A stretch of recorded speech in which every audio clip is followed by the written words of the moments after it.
Delhi liquor స్కామ్లో కీలక పరిణామం చోటు చేసుకుంది. కేసులో నిందితులుగా ఉన్న 5గురికి రౌస్ అవెన్యూ కోర్టు తాత్కాలిక బెయిల్ మంజూరు చేసింది.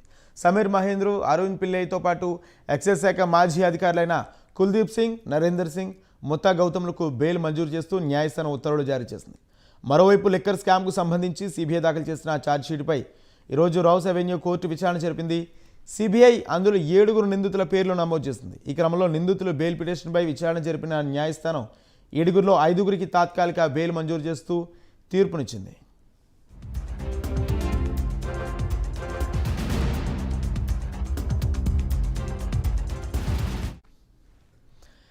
లిక్కర్ స్కామ్ కేసుకు సంబంధించి అభిషేక్ బోయినపల్లి, విజయ్ నాయర్లకు సిబిఐ కోర్టు బెయిల్ మంజూరు చేసినా ఈడీ కేసులో బెయిల్ రాకపోవడంతో వారు ఇంకా జైల్లోనే ఉన్నారు. ఇదిలా ఉంటే లిక్కర్ స్కామ్కు సంబంధించి ఎన్ఫోర్స్మెంట్ డైరెక్టరేట్ ఈ నెల 5న అడిషనల్ ఛార్జ్షీట్ దాఖలు చేయనుంది.